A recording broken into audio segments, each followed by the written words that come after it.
Reading Way's rebuttal strategy provides conceptual support for students defending their stance in a classroom debate using reason and evidence. This video will discuss steps to use this strategy and ways of adapting to fit the needs of your students. Let's dive in on how to use this strategy and why. First, students take a stance on a question. A teacher may allow the students to choose or assign a stance. Then, students will prepare to defend their argument using evidence, facts, and relevant examples. This encourages students to set aside biases and opinions and find relevant information using reliable sources. Next, in relation to the given evidence, students will foresee counter-arguments. This type of critical thinking requires perspective taking. Questions that can help students view counter-arguments may be: what evidence does my opponent have to contradict mine? Are there multiple ways my opponent can interpret my evidence? Is there new evidence that my opponent can argue that contradicts mine? Will my opponent find my sources credible? Students will then consider rebuttals to their opponent's potential counter-argument using evidence.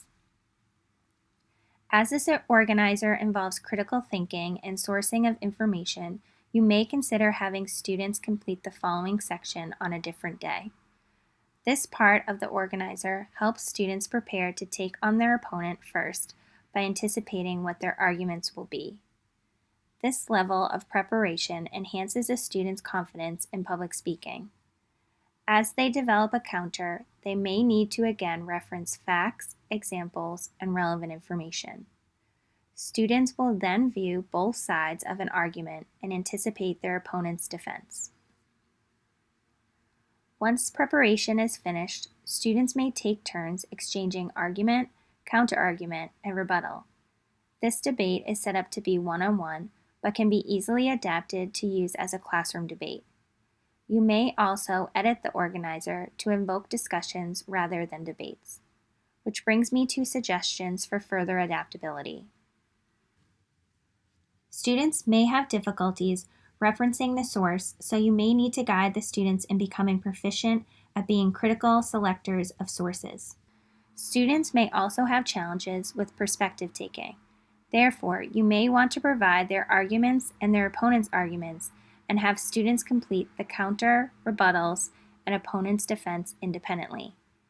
According to Kuhn and Adele, young adolescents were found to be able to attend to the opposing position in an argument when explicitly asked to do so, or upon regular participation in classroom dialogic argumentation instruction. Supporting that with this strategy, students effectively learn argumentation through explicit instruction and practice.